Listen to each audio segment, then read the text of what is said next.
My name is John Passfield. I'm going to read today from my novel. I'll hold it up here. Job, the Cornerstone of the Universe, a novel by John Passfield. This is the cover, of course, and this is a picture, a painting by William Blake. Um, it has two names, I guess you'd call it. The Ancient of Days seems to be the official title, and God Creating the Universe is often used as well. 1794, William Blake, and that's really appropriate, I think, for the book of Job in the Bible, and for my version, Job, the Cornerstone of the Universe.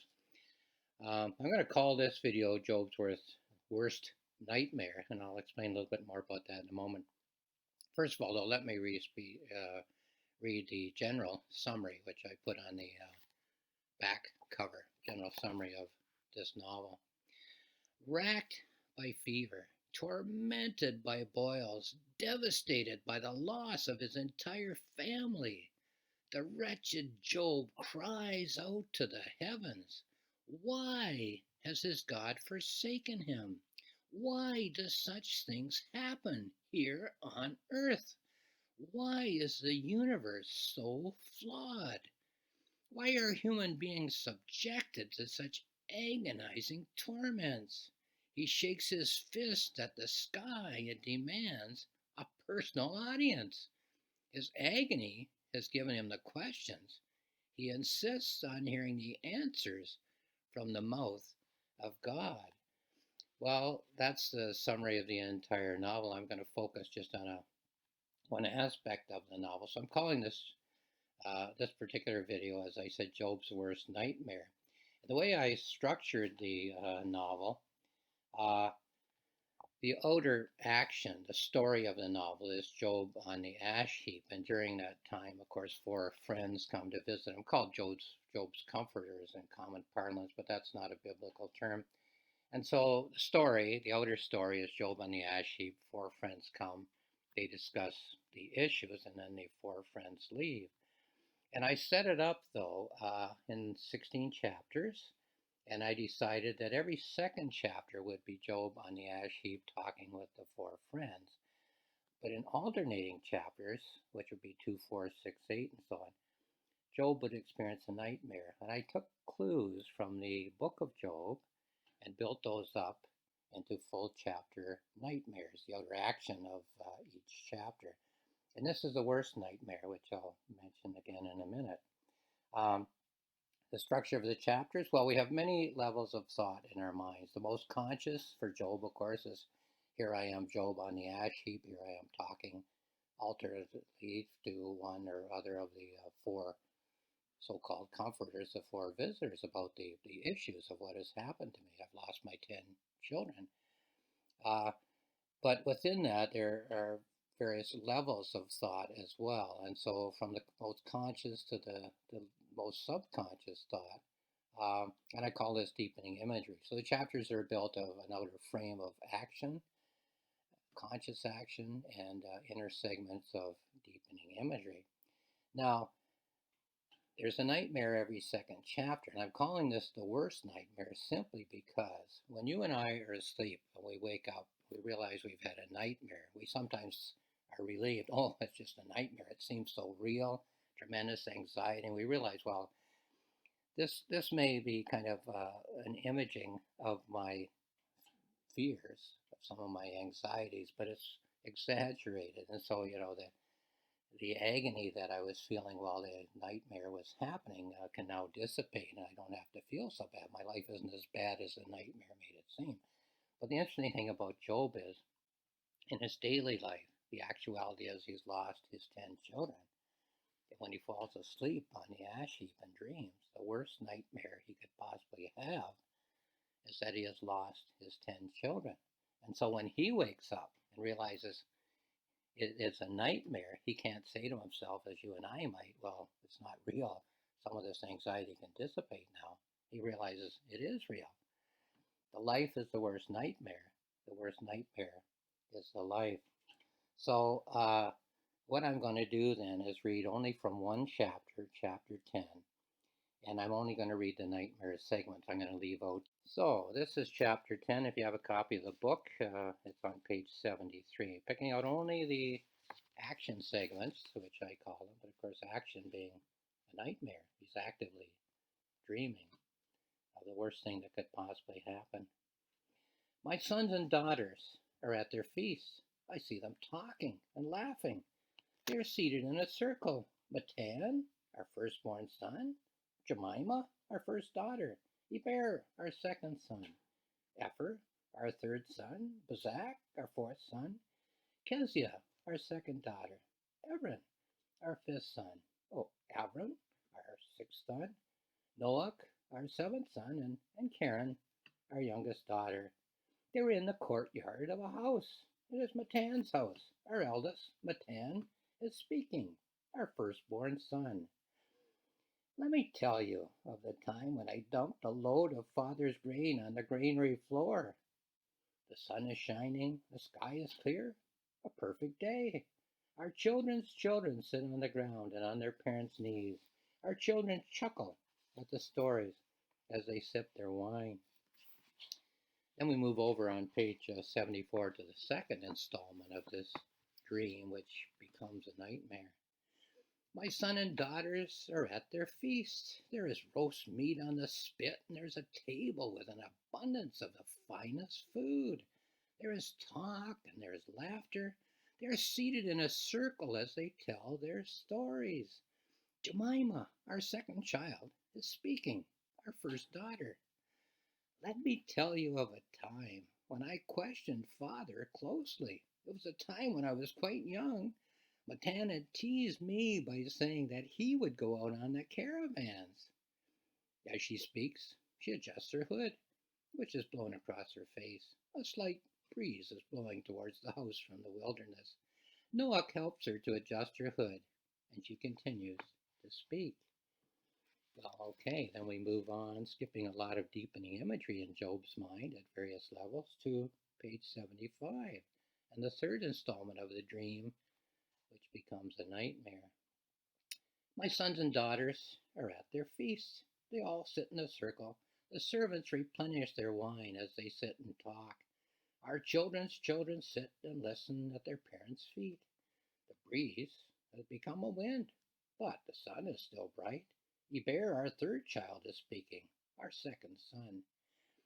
Let me tell you of a time when I faced a difficult decision. There was a widow who had 6 fields, sunlit hillsides, sparkling rivulets, grazing sheep. Eber pauses as he speaks. Noach holds up his knife and it gleams in the light.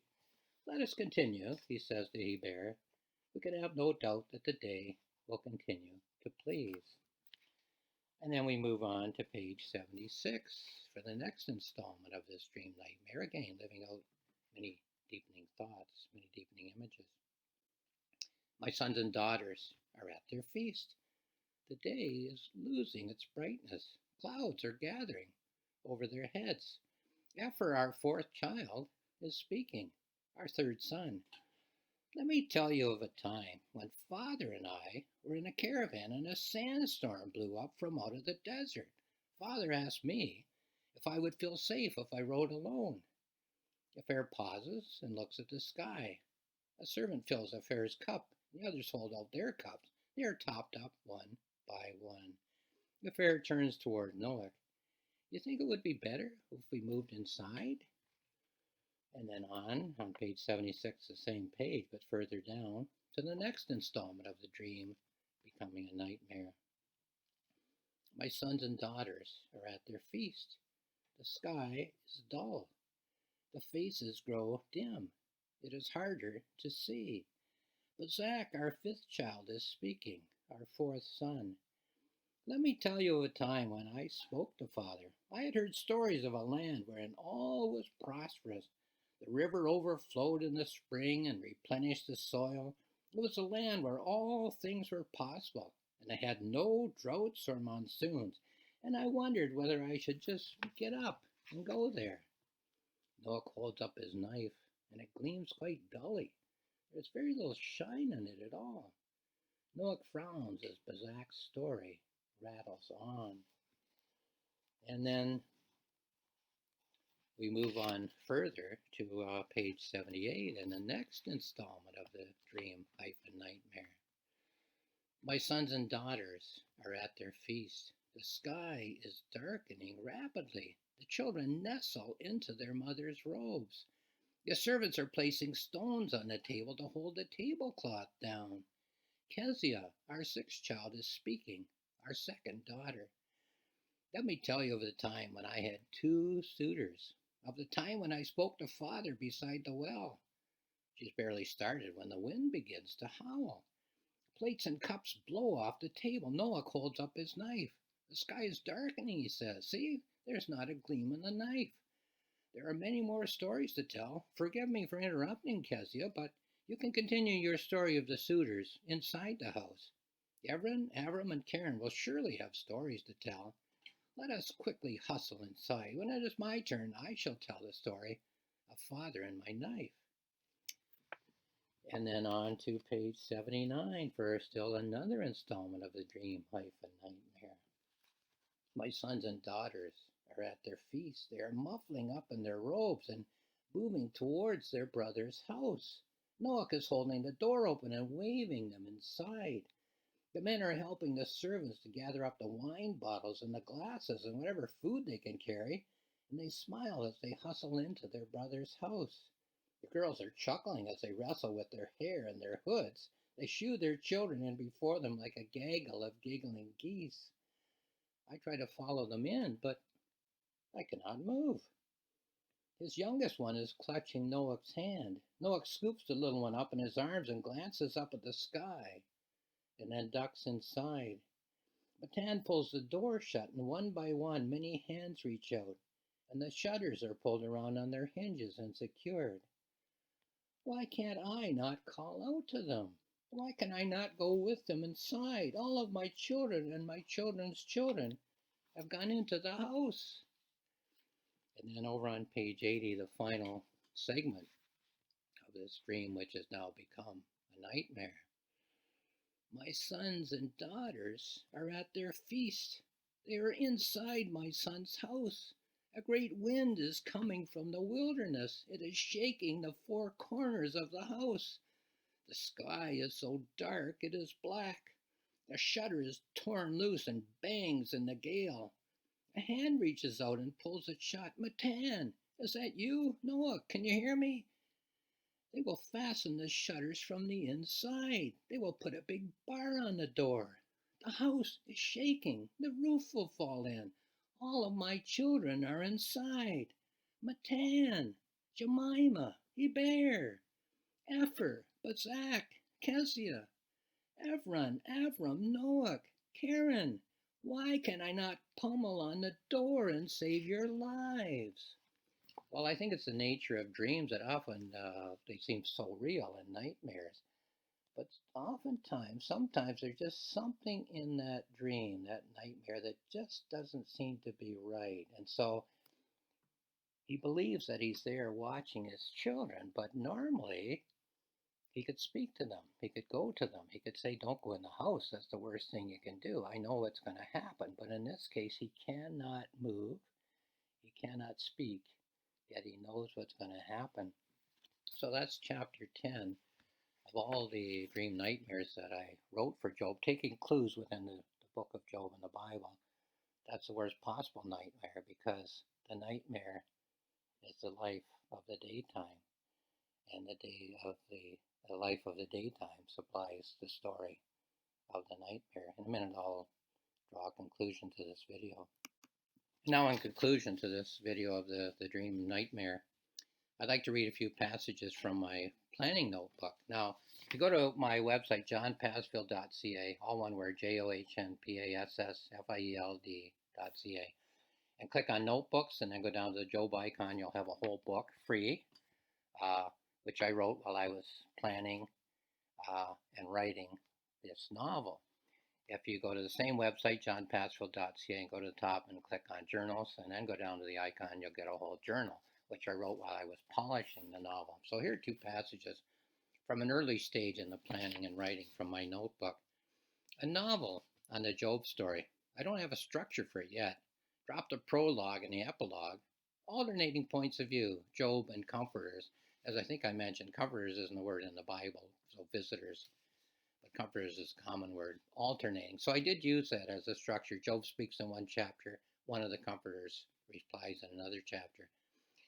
Perhaps start with Job's original situation. Perfect. Well, Job's life is perfect. His fields are full with sheep and so on, and his children are alive and happy enough. As you know, nobody's life is perfect, but their lives were acceptably pleasant, I guess you'd say. So I did go with that, but that's not the story. The story of the outer frame is Job on the ash heap from the very first word of the novel. So you make these decisions as you go along in the planning. Then Job's complaint, then the comforters and Job alternating, and with God's refusal to explain. Never from God's point of view. We will see. Well, we will see. I put in my notebooks as I go along because some ideas I use and some I reject for something better or more appropriate. Second reading from the notebook. I woke during the night in the midst of a dream about the structure of my proposed Job novel. It seemed to be showing me a page with an outer frame, outer story, as I'd planned before, with the speeches of the friends of Job arranged in sections with breaks in them. This last element was new to me and is what my sleeping mind was working on.